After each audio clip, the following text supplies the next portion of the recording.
નમસ્કાર ખેડૂત ભાઈઓ, હું છું તુપેશ ડોબરિયા અને આપ સૌનું હાર્દિક સ્વાગત કરું છું એક પગલું પેલી તરફની યુટ્યુબ ચેનલ. આજનો વિડીયો જોવા જઈએ તો જનરલી જે આપણે નોર્મલ ખાતર યુઝ કરીએ છીએ તો કે NPK એના ઉપર જ છે. તો કે નાઇટ્રોજન છે, પોટેશિયમ છે, ફોસ્ફરસ છે, તેની જમીનમાં જરૂર શું છે, તેને છોડને શું જરૂર પડે છે અને તે શું કામ કરે છે એના ઉપર આપણે ડિટેલ માહિતી લઈશું. વિડીયો જોવાનું ચૂકતા નહીં એ પહેલા જો તમે અમારી ચેનલને સબસ્ક્રાઇબ ન કરી હોય તો ચેનલને સબસ્ક્રાઇબ કરો અને અમારી માહિતી તમને સારી લાગતી હોય તો આ માહિતીને વધુમાં વધુ શેર કરો જેથી કરીને બીજા લોકોને પણ આનો માહિતીનો લાભ મળે.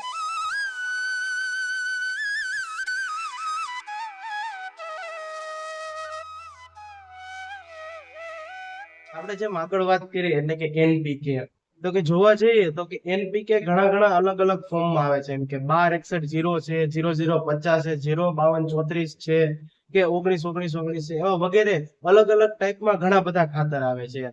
તો કે એ બધા ખાતર જે પ્રમાણે જે છોડનું સ્ટેજ છે, જે પ્રમાણે તેના દિવસો થયા છે એ પ્રમાણે અલગ અલગ આપવાના હોય છે.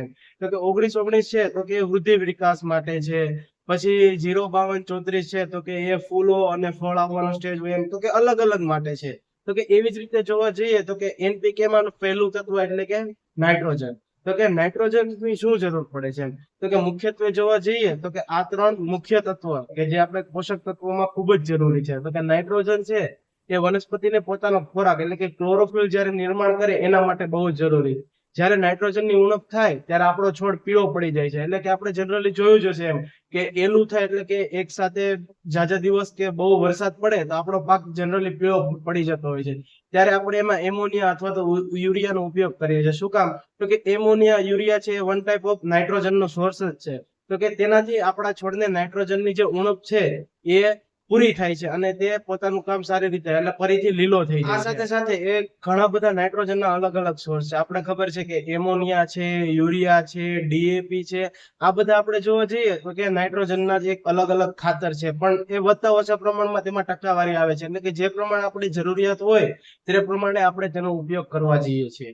બીજું જોવા જઈએ તો કે ફોસ્ફરસ, બીજું તત્વ એટલે કે P.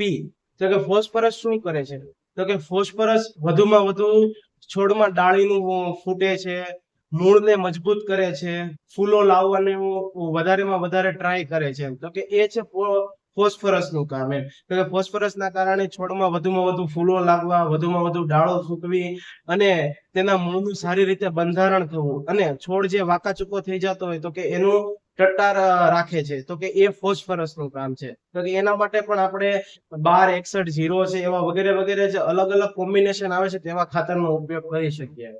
અને ત્રીજું જોવા જઈએ તો કે પોટાશ, સૌથી અગત્યનું તત્વ એમ. તો કે જો ફળ બંધાવવા માટે સૌથી અગત્યનું તત્વ આપણે જોવા જઈએ તો છે પોટાશ. જો પોટાશ ના હોય તો ફળ પણ બંધાતું નથી અને બીજી ઉણપ જોવા જઈએ તો કે તેના પાનની કિનારીઓ દાજવા લાગે છે અને સેજ પીળાશ પડતો છોડ થવામાં આવે.